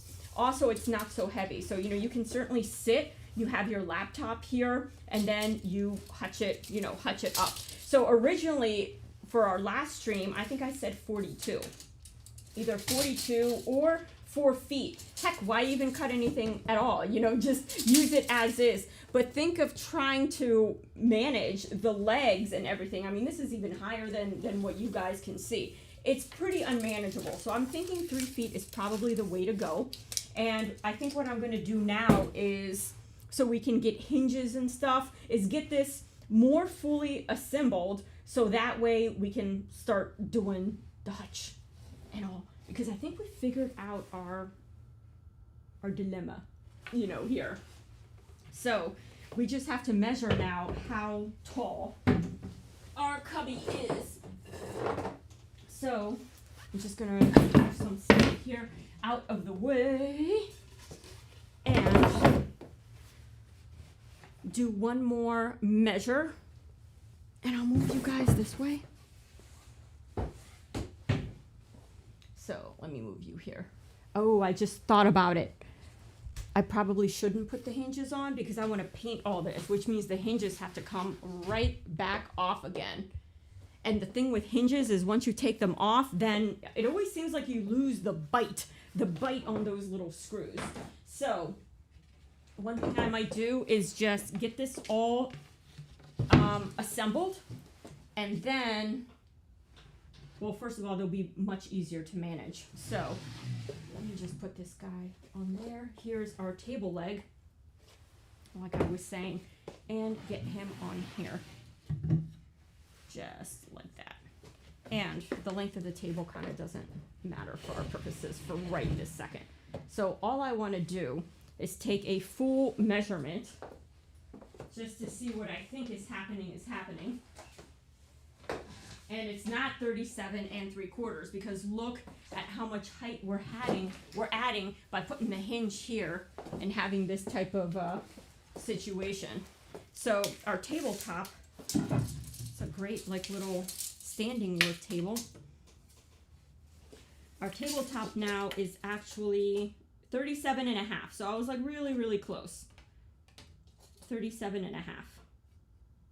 Now, if we make our dresser shorter, remember, we can't make the legs, once we have everything done, it'll start to make the table like this, because the legs are always going to be at 37.5. So if we're like, oh, we need to move the whole table down, it's already at its shortest right here. So if we start moving the dresser down, it's just going to tilt the table. So a couple things we can do is, if we like the 37.5, it can stay, you know? And not only that, let me just realistically then put this piece, hopefully, don't fall. There we go. So just making it a little bit more realistic, it'll be something like this.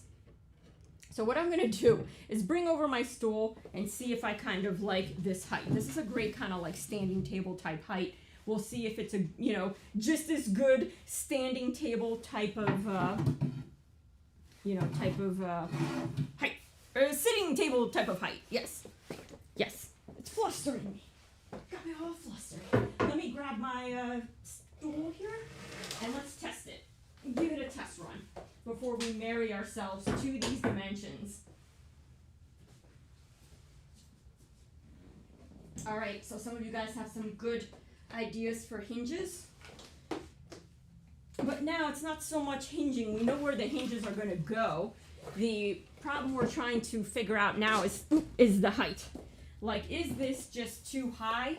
Because if it is, then the whole thing needs to come down, including our little legs. And of course, our hutch will come down to match. You know, so all that is good. So, what do you guys think? It's not bad. Not a bad height. can be standing and it can be sitting. I don't know, what do you guys think? Let me flip your comments.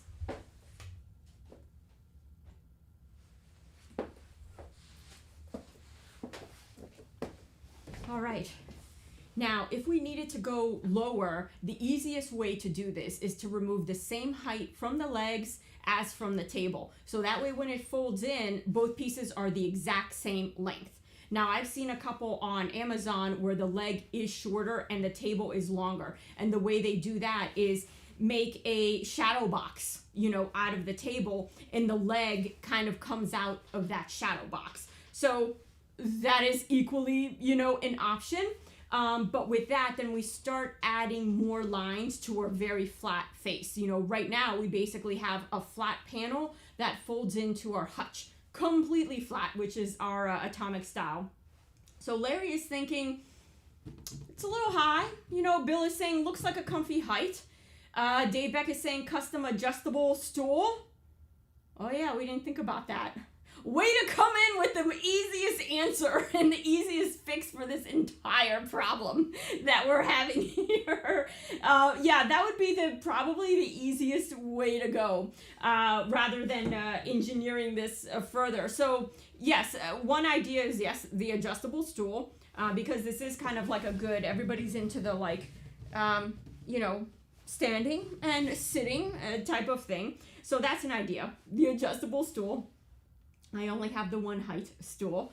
The other idea then is if we want to remain with our 36-inch table, keep the table at 36 inches, but that now means that, and let me do this and show you guys what that means, since I said, well, what it means now, guys, is, and you guys are like, yeah, so what does it mean? Oh, don't fall. You'll crack your little rails there. And Bill's like, geez, Dave, yeah, Dave just came in and like, say, listen, no more over engineering. Here's the most simple solution you can ever possibly have, which is true, so true. So one of the things we can have is if we need to shorten our leg and we want to keep this table the same length, is to not have the leg maybe attach here. You know, maybe have the leg attach here. Now it's a shorter leg. You know, so now we can have it be at, you know, whatever size we want.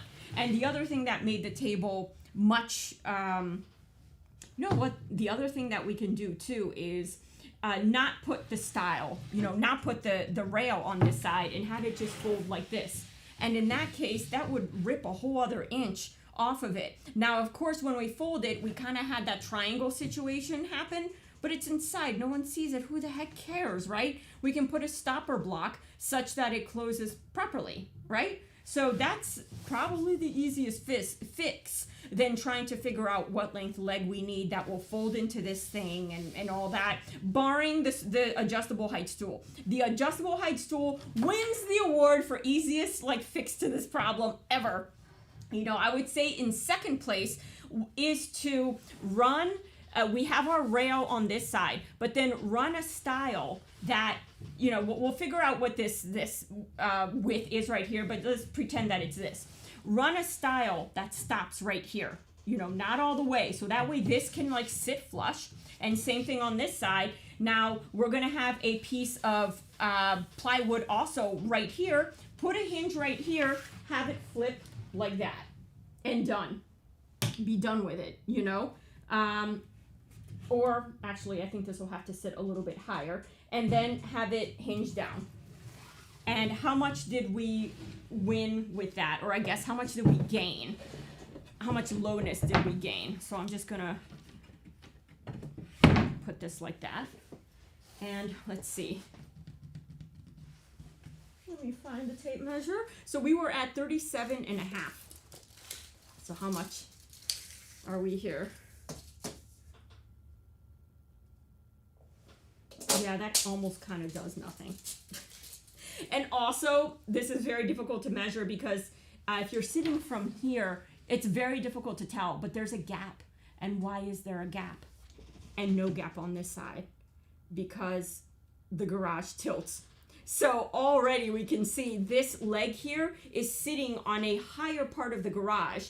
And so if I measure here, we're still at 37.5, and we're gonna bust our heads for all day and not figure why that is until now, because the garage tilts. Were I to measure now from here and kind of guesstimate this area, yeah, we're down like half an inch from there. So actually more than half an inch. So by doing that, now we've shrunk the table, I would say, by about an inch. If I were to guesstimate the ground inclination situation that we have, and I can see just it's sitting like this already, because this is sitting on a much higher part of the garage than the back of this dresser. So, I don't know, guys. I think for simplicity's sake, I think it's a lot easier, and for structure, I think it's a lot easier to put the hinge on this rail than it is to put a hinge on a tiny, like, half-inch piece of plywood. I think that hinging it over and over again is just eventually going to break it. And I think that once these rails are glued and brad nailed on, they're going to be rock solid, not like right now, you know, where they're all kind of like flimsy and breaking and all that kind of stuff. They're going to be rock solid. And probably the best place to put hinges are on the rails and not on the plywood. So I'm kind of leaning towards that. So the last thing for us to figure out now is the hinge mechanism on the backs of these legs. So the leg doesn't just kick out or kick in and then your whole thing like falls while you're trying to work or you're on a conference call. And of course in our hutch will be our phone. We're gonna put some LED lighting. See, I'm like imagining it so I can like answer my phone. And we're gonna jump back to the phone project sometime this week. So I'm gonna leave this kind of in this position. I'm gonna switch you guys and I'm gonna open up one of those hinge packages to see if one of those hinges is gonna work or if I have to try and come up with something else. Now, a couple of you guys like Larry and Dave were posting on Discord leg brackets, locking leg brackets. So that's another idea that I can definitely go to, but you have to find the right one.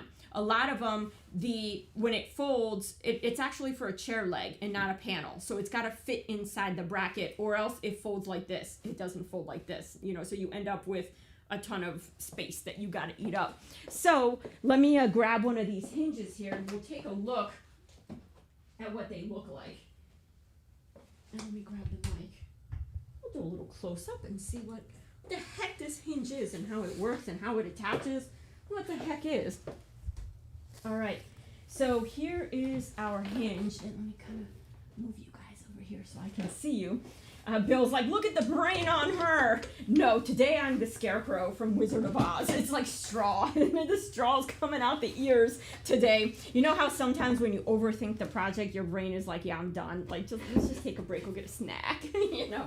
But I'm like, no snack for me. Today's goal is really to figure out this hinging system, because once we know those dimensions, well, I can just go ahead and build the hutch, get it all painted, so we all can move on to the next step.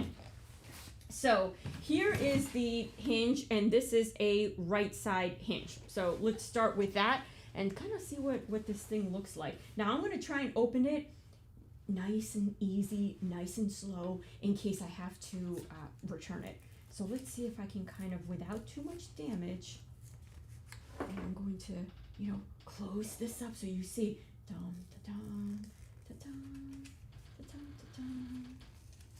Oh, how do you? Oh no, I'm gonna have to damage it. Let me grab a craft knife. We were doing some foam work yesterday here, so I know I have craft knives somewhere. Right here. And see if I can very delicately, I don't know what the rules are on returning open packages like this, although I got to admit, I have seen some messed up duct tape stuff at like Home Depot and Lowe's. Just like clearly, and for those, I always like to check the contents, because I can't tell you how many times that I buy something and oh look, all the mounting screws are gone. Like it's almost like people buy them just to steal the hardware, and then, you know, the other person is like out of luck. So let me see if I can so carefully, and this is totally not working, but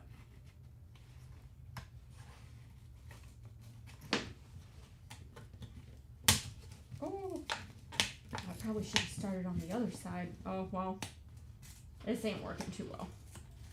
Although, even at this stage, my package looks 10 times better than the other return stuff that I see, which is all duct taped together.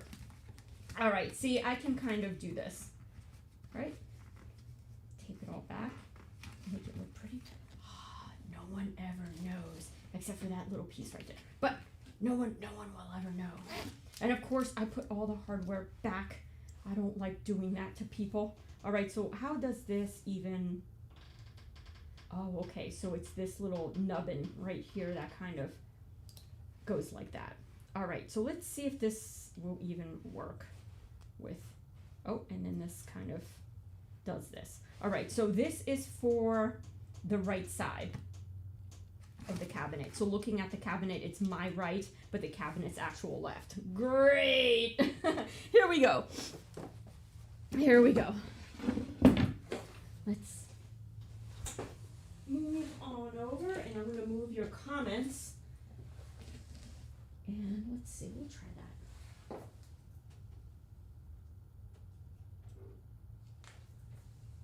that. And Dave is asking me, am I the person responsible for all the taped up packages? I mean, kind of. I do kind of tape up some packages, but neatly, like 007 style. You can't even see, and all the hardware is always included. I don't return it if like I lose a screw or I lose a washer, because I think that's, you know, pardon the French, it's a douchey thing to do, you know. And then the other person is just, actually I'm not going to take the screws because we're not going to screw anything in.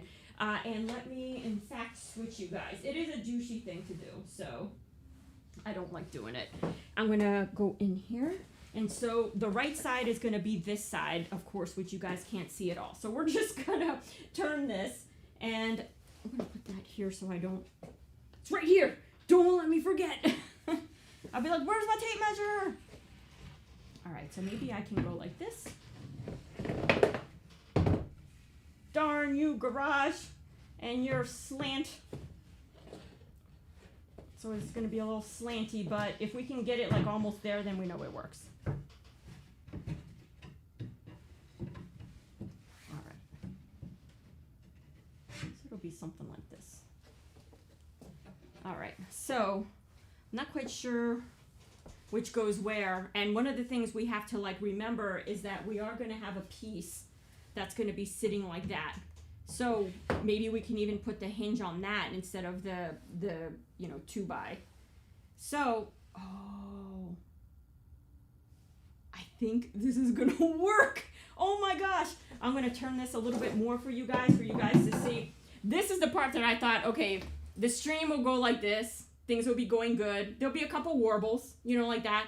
And then the part where we have to figure this part is where the stream is going to go like this. And it's going to take a big nosedive when I sit there like flailing around trying to figure this out. But guys, I don't want to jinx it. I think this might work out of the box. So I'm going to do that. All right. So this is the right side. The idea is that we're going to have a piece like this, right? And I'll just kind of lean it. And this right here, if you look at it, it's not perfectly straight. See, it kind of like bends because it's supposed to kind of hug right in here, right? And then this piece can go on, this will be here, right? Like that. And, oh, guys, this might work. Right? And it's anchoring into not the plywood, but the actual, stiles. So, stiles and rails, sometimes I interchange them when they shouldn't be interchanged. So it needs to be straight in order to lock itself in place. So, it would lock right in there. Guys, whoop. Oh, but it introduces a problem. Not a huge problem. So because it is attaching to this part right here, when we sandwich these two together, the hinge is going to kind of be in the way. Unless I put a support brace going across, right? And we attach it more inside, like that. You know, instead of out here, we can attach it more inside. Because what I can do is, this is going to be hanging down here. Why not run like a support beam from it? So this will attach right there.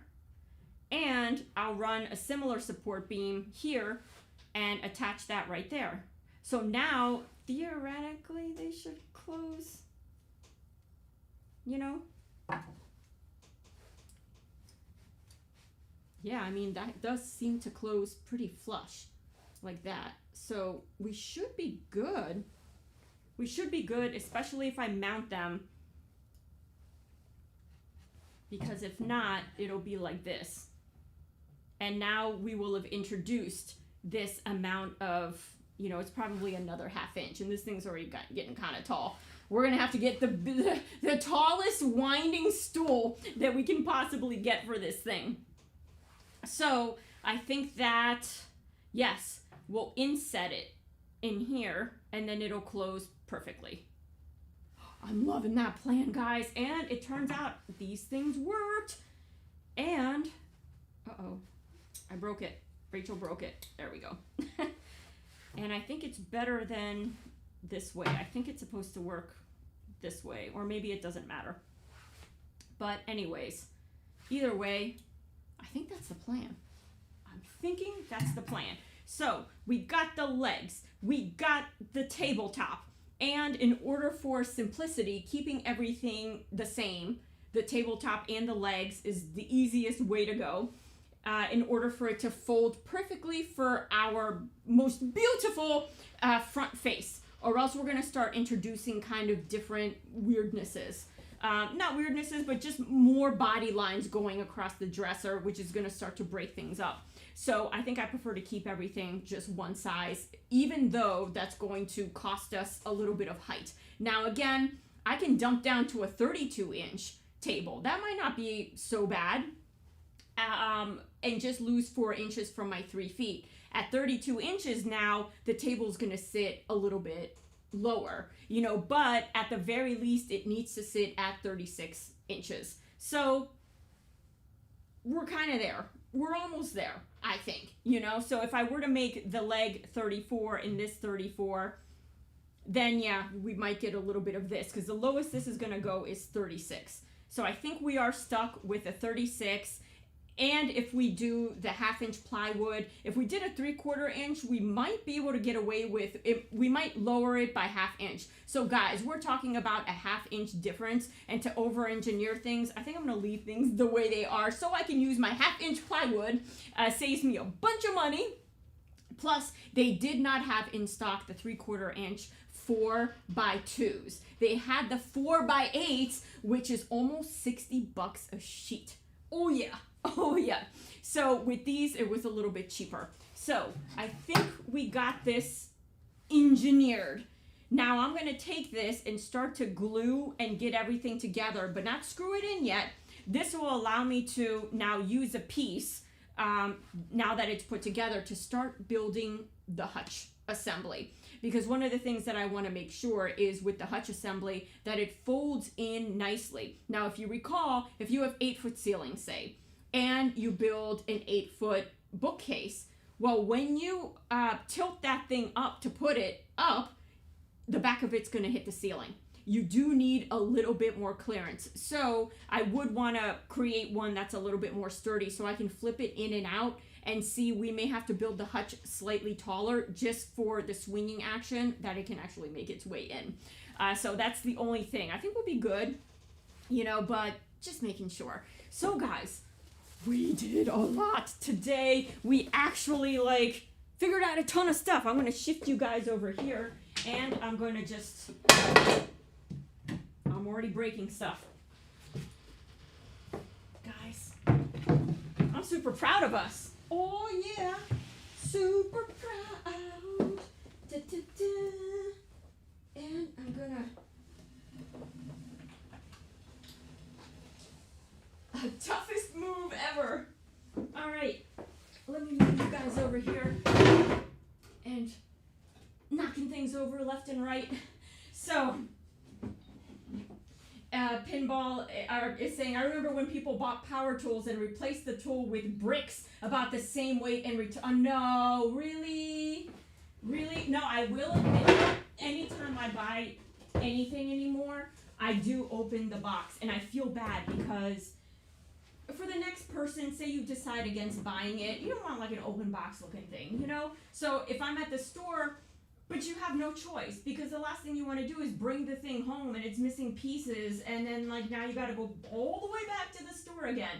So I get it, you know, but it's tempting. Like I like to, when I buy tools, make sure everything's in there, because then you look like the bad guy when you go return it and you're like, honestly, there was stuff missing. And they're looking at you like, and you're like, no, for real, you know? So yeah, that does suck. So, oh, you guys got stories, so it happens to you too. And Bill Fraser, it happened to Dave. Bill Fraser is saying, I would still use the piano hinge. So yes, we're gonna use 2 piano hinges, one for the legs and one for where it connects. So once I put everything back together again, one of the things you could do too with piano hinges, and sometimes I do for prototyping, which I forgot to mention, is for prototyping, sometimes I'll only use 3, you know, and that's enough to kind of like play with it, figure out what's going on, and then you can always use a little bit of glue when you put those 3 back, and then when you anchor in the others, then you're pretty much good to go. So, you know, I can certainly do that, and, you know, good to know this thing worked out. This was only like $3, guys. Yeah, $3. So that's awesome. And then, oh, Pinball says, and the box was hot glued back shut, so no one knew until the unsuspecting victim got it. Oh, that's the worst. It really is. Even Dave's like, ugh. Yeah, we're all like, ugh, that is the worst. So guys, I'm thinking we're kind of at a good spot. I think the next step now for me is, since we like the 36-inch height, and yes, it kind of does raise things a little bit, but you know, this is a 36-inch table, so even if it were a little bit higher, it's still very workable. You guys have seen me sitting on here, you know, a bunch of times, so I think we can work with it.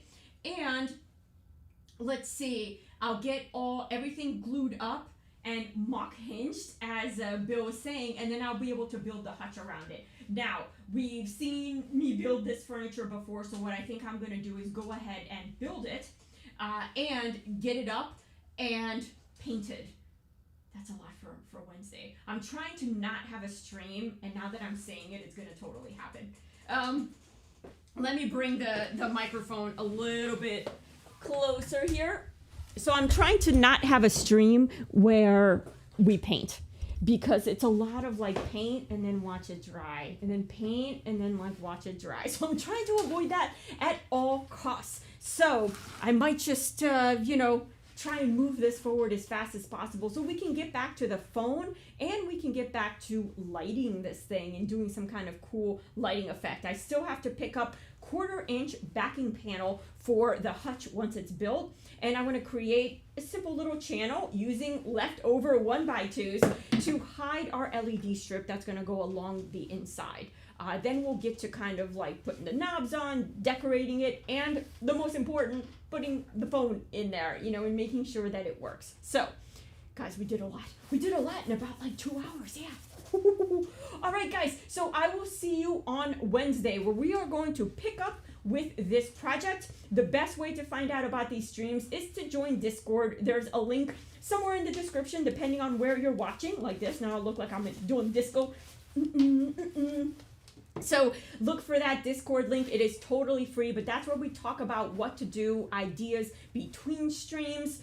So definitely head on over there, because there's still some stuff to figure out, still some stuff. So, oh, and Carl James is here. Hey, Carl, nice to see you again, and say hi to your brother. And so, yes, Wednesday and today we did have to kind of bump the stream because it was raining outside. You kind of saw me having to do all the cutting. So yes, Discord is the best also way to know last minute changes. I always post it on social media, but like the algorithms filter a lot of that stuff out for you guys. So Dave is already saying, yep, I'm getting on Discord. See you on Discord. So I'll see you guys on Wednesday. Thank you so much for joining, and we're getting close to wrapping this up. Yes, we are. See you guys. Have a great pick and rock and kiss Monday. See you guys.